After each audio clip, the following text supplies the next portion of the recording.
29 अक्टूबर 2018 को दिल्ली के बवाना इलाके में सुबह सुबह कुछ लोग एक सड़क से गुजर रहे थे। ये लोग आपस में बातें करते हुए अपने काम से जा रहे थे, लेकिन अचानक उनकी नज़र रोड पर घायल एक औरत पर पड़ती है। उस औरत के पास में उसकी स्कूटी भी पड़ी हुई थी, जिसे देखकर लग रहा था शायद औरत का एक्सीडेंट हुआ है। वो लोग तुरंत उस औरत के पास जाते हैं। तब वो देखते हैं उस औरत की बॉडी से काफ़ी खून बह रहा है, लेकिन ये सब देखकर उनको लगा कि ये मामला एक्सीडेंट का है। इसलिए औरत की ज़िंदगी बचाने के लिए वो लोग उठाकर उसे फ़ौरन ही हॉस्पिटल ले जाते हैं। और हॉस्पिटल ले जाने के बाद वो लोग उस औरत को चेक करते हैं, लेकिन तब तक उस औरत की सांसें थम चुकी थीं। जब डॉक्टर्स ने उस औरत को अच्छे से चेक किया, तब पता चला उस औरत को गोली लगी है। इसके बाद डॉक्टर ने लोगों को बताया, इसका कोई एक्सीडेंट नहीं हुआ है, इसे गोली मारी गई है।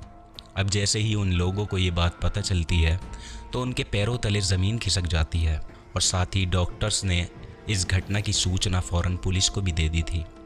पुलिस घटना को सुनते ही हॉस्पिटल पहुंचती है और हॉस्पिटल पहुंचते ही पूरे मामले की जानकारी जुटाई जाती है। फिर पुलिस उन लोगों से पूछताछ करती है जो लोग उसे हॉस्पिटल लेकर आए थे।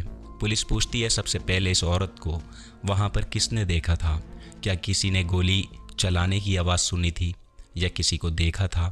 पुलिस वाले उन लोगों से इसी तरह के कई सवाल पूछते हैं, लेकिन जिन लोगों ने उस औरत को हॉस्पिटल पहुंचाने में मदद की थी उन्होंने पुलिस को साफ साफ बताया, हमें ये एक्सीडेंट का मामला लगा था।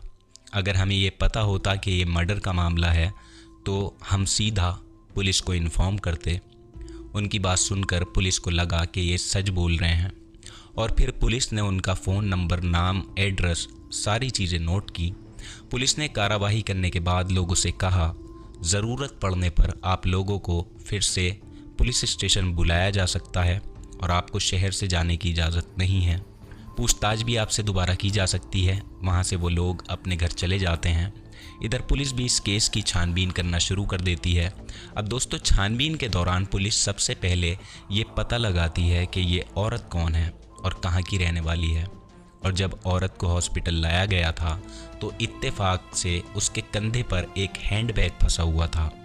वो हैंडबैग उस औरत के साथ हॉस्पिटल तक पहुंच गया था। फिर पुलिस ने उस हैंडबैग को खोला, तब उसमें कुछ डॉक्यूमेंट मिले जिसमें उस औरत का आधार कार्ड और कॉलेज का आईडी कार्ड मौजूद था। साथ ही बैग में उस औरत का फ़ोन भी मिलता है। अब पुलिस ने जब आधार कार्ड देखा तो पता चलता है कि इस औरत का नाम सुनीता है। गवर्नमेंट टीचर है ये और दिल्ली की ही रहने वाली है। इसके बाद पुलिस सुनीता के घर के बारे में पता करती है।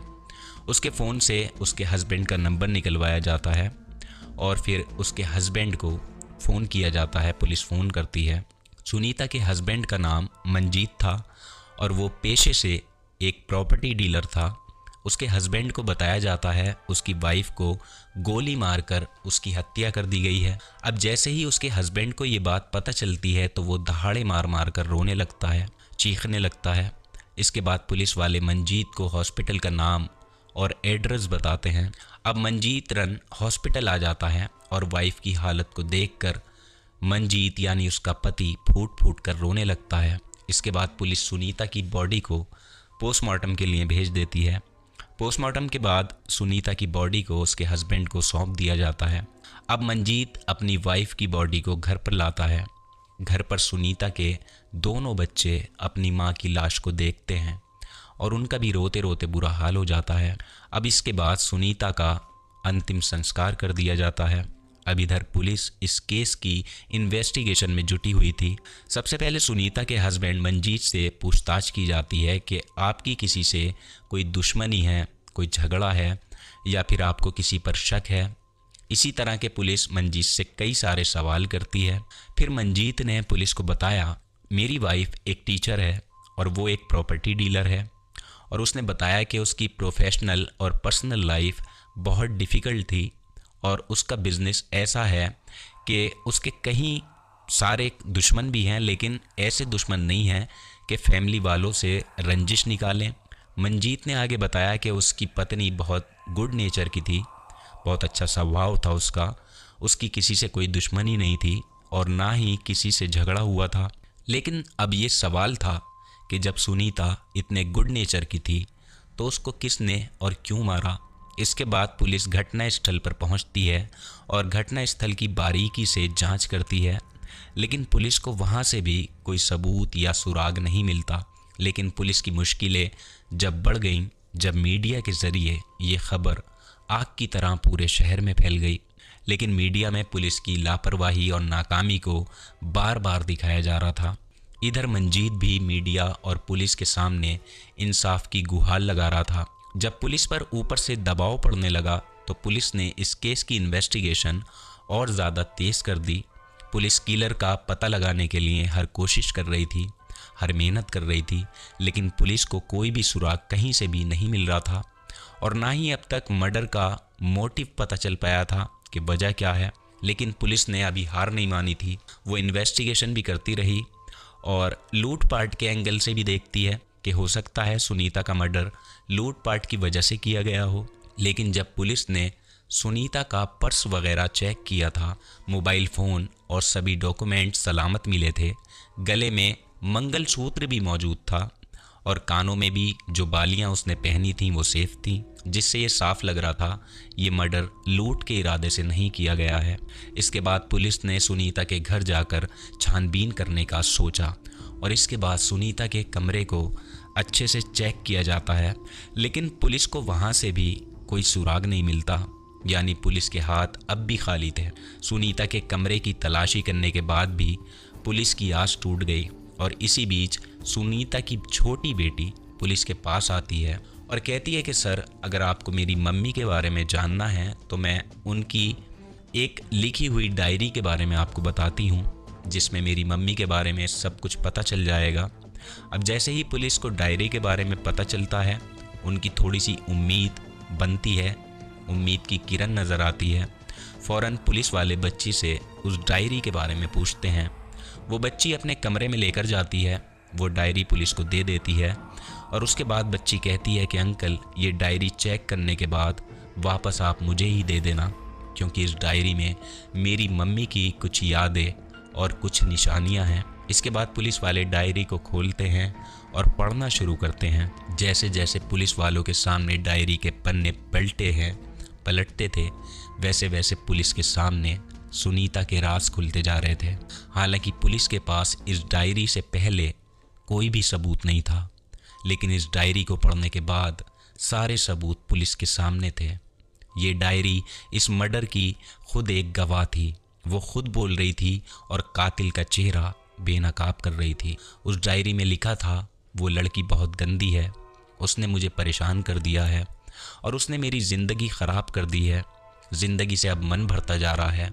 मेरा पति उस लड़की के कारण मुझे तलाक दे रहा है। आज तो उसमें ये तक उसने कह दिया था कि मैं तेरा कत्ल कर दूंगा। मेरी समझ में नहीं आ रहा मैं क्या करूं। डायरी पढ़ने के बाद मंजीत के चेहरे से नकाब उतर चुका था। ये तो साफ हो गया था सुनीता के मर्डर में मंजीत का हाथ ज़रूर है, लेकिन डायरी में जिस लड़की का जिक्र था उसका पता लगाने के लिए मंजीत की हर एक्टिविटी पर नज़र रखी जा रही थी। मंजीत की जब कॉल डिटेल निकाली गई तब पुलिस को पता चलता है कि मंजीत किसी मशहूर मॉडल से बात किया करता था। मॉडल का नाम था एंजल गुप्ता। एंजल गुप्ता ने मुंबई में कई बड़े प्रोजेक्ट पर काम भी किया था। वो कई विज्ञापनों में भी नज़र आ चुकी थी। एंजल गुप्ता ने शक्ति कपूर के साथ एक गाने में भी काम किया है। ये तो साफ हो गया था कि इस मर्डर की स्क्रिप्ट साजिश, प्यार और धोखे पर लिखी गई थी। इसके बाद पुलिस ने शक के आधार पर मंजीत और एंजल गुप्ता को गिरफ्तार कर लिया। शुरू में वो पुलिस को इधर उधर की बातें सुनाकर गुमराह करने की कोशिश करने लगे, लेकिन जब पुलिस ने उनसे सख्ती से बात की तब वो दोनों जाकर जल्दी ही टूट गए और उन्होंने अपना जुर्म कबूल कर लिया। उसके बाद उन्होंने जो सुनीता के मर्डर की कहानी सुनाई वो बहुत दिल दहला देने वाली कहानी थी। दरअसल इस घटना के 6 साल पहले यानी 2012 में सुनीता अपने हस्बैंड और अपने बच्चों के साथ एक अच्छी ज़िंदगी बिता रही थी। प्रॉपर्टी का काम भी अच्छा चल रहा था और सुनीता की टीचिंग जॉब भी काफ़ी अच्छी चल रही थी। सब कुछ घर में अच्छा था क्योंकि सुनीता की सरकारी नौकरी थी, इसलिए पैसों की कोई कमी नहीं थी। ये बहुत अच्छी ज़िंदगी जी रहे थे, खुशहाल ज़िंदगी जी रहे थे।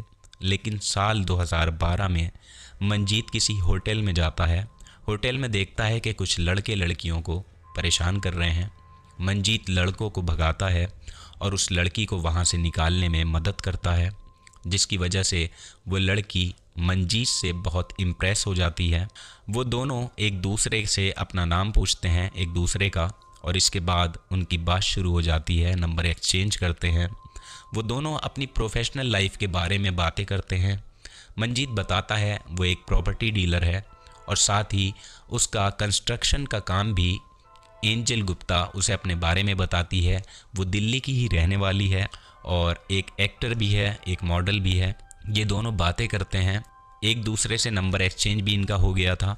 इसके बाद उनके बीच में बातों का सिलसिला हर रोज़ शुरू हो जाता है और इसी दौरान एंजल मुंबई चली जाती है और मुंबई जाने के बाद उसे फिल्म में अच्छे काम मिलने लगे थे, यानी वहाँ जाकर उसकी किस्मत बदल गई।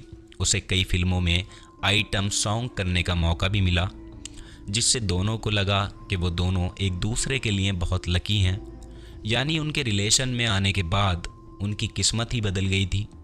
इसके बाद दोनों के बीच प्यार का सिलसिला उमड़ने लगता है और इनके बीच नज़दीकियाँ इतनी बढ़ गई थीं, वो दोनों एक दूसरे के साथ फिज़िकल होने लगे। कई साल गुजरने के बाद उनको पता लगा कि अब उन्हें शादी कर लेनी चाहिए, अब बहुत ज़्यादा दूरियां हैं। एंजल को शादी करने में कोई प्रॉब्लम नहीं थी क्योंकि उसका मॉडलिंग करियर अच्छा चल रहा था। इधर मंजीत की उम्र भी हो चुकी थी और दूसरी बात, मंजीत पहले से ही शादीशुदा था, इसलिए एंजल से शादी करना मंजीत के लिए आसान नहीं था, एक चुनौती थी। लेकिन फिर भी उन दोनों ने एक दूसरे के साथ रिलेशन जारी रखा। जब अचानक से मंजीत अपने घर से रातों को बाहर रहने लगा तो सुनीता को मंजीत पर शक होने लगा और फिर सुनीता ने एक दिन मंजीत का फ़ोन चेक किया। फ़ोन चेक करने के बाद सुनीता को पूरा यकीन हो चुका था कि मेरा हस्बैंड किसी और लड़की के साथ रिलेशन में है। इसके बाद सुनीता ने उन दोनों के रिश्ते का विरोध करना शुरू कर दिया। वो उनके खिलाफ आकर खड़ी हो गई। सुनीता के विरोध करने पर मंजीत को लगा वो दोनों सुनीता के होते हुए कभी भी शादी नहीं कर पाएंगे, इसलिए उन दोनों ने सुनीता को ही रास्ते से हटाने का फैसला कर लिया। सुनीता को रास्ते से हटाने के लिए उन्होंने एक तीसरे आदमी को चुना और वो कोई और नहीं, एंजल गुप्ता का मुंह बोला बाप राजीव गुप्ता था। यानी एंजल राजीव गुप्ता को अपना बाप मानती थी।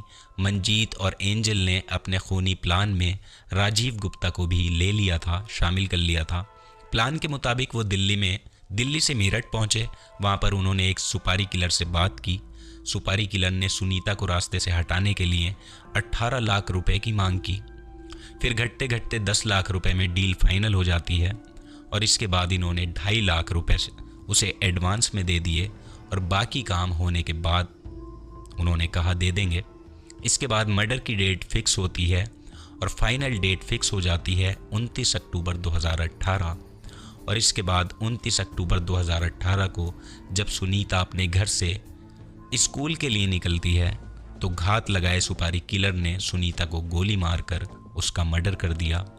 मर्डर करने के बाद सुपारी किलर वहां से मेरठ चला गया और सुनीता के मर्डर की खबर किसी भी फैमिली मेंबर को नहीं हुई।